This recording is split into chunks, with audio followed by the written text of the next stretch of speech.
So one day in November, I got up, had to get out, for some reason I had to get out to the fuel station real early in the morning. And it was one of those bitter cold mornings when you just walk outside the door and your skin kind of crunches up. And you walk across the frost and you can hear the frost breaking. Anyway, it was cold. I got to the gate of the fuel station and I opened it up and I heard something crashing behind me from the top of the bluff. And I thought maybe a limestone boulder had broken off and it was coming down. But it was a buck and it was coming straight down the bluff. And it was rutting season and it was coming straight for me.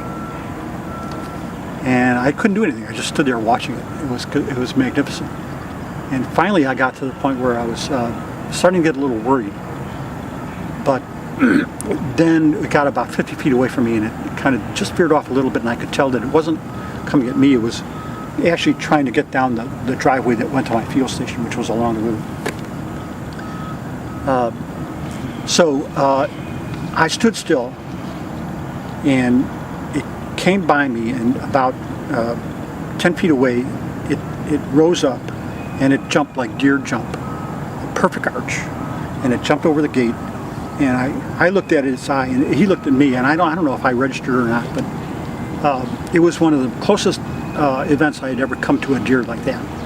And he was determined to get where he was going. I mean, he must have smelled something. So I thought to myself, wow, that was really cool. A nice close contact with a deer. Then I thought, what's he going to do when he gets to the river? So I opened up the gate, jumped in my pickup truck, went down there to see what was happening. He had already left the shoreline. He was about 10 feet into the river and motoring. You know, deer don't swim very fast, but they're strong swimmers. The Illinois River is about a quarter of a mile wide at the point. So I thought I'd just watch him for a while. And the sun was coming up in the east and everything was nice. It was cold, it was quiet, dead quiet. And I watched it for a while and thinking about how nice it was to be able to witness that.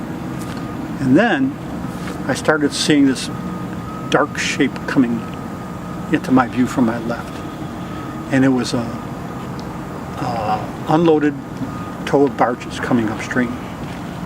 And they're quiet. They don't always make a lot of noise when they do that. And all of a sudden it became apparent that the deer and the barge were going to meet. And I thought, oh my gosh, do I want to stay here and watch this? Because here's that magnificent deer, and he's going to be run over by the tow. And sure enough, I could do nothing. I was all alone. All I could do was just watch it all play out. And when the barge got about 30 or 40 feet away from the deer, when its shadow started crossing the deer's path, the buck understood where it was and how the barge was coming at him. And he panicked. And his eyes got huge, and he started trying to jump out of the water. But there was nothing I could do. Obviously, the towboat driver had no idea that the deer was there. And about 30 seconds later, the front of the barge just really slowly moved on over the deer. And I was beside myself. I thought, why am I here? Why am I supposed to see this? And about 30 seconds later, there was a commotion along the side of the tow.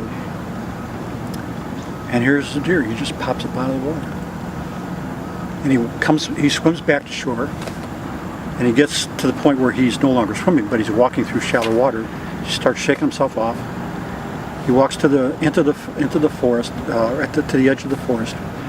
He's completely shaken himself off, and he looked around, and you could see the breath coming out of his nose because it was so frosty that morning. And he just kind of walked back into the forest. And I thought, here I am sitting up on shore, and I'm making a big deal out of this, and the deer doesn't care. He just survived it and moved on. So nature is a lot more resilient than we give it credit for.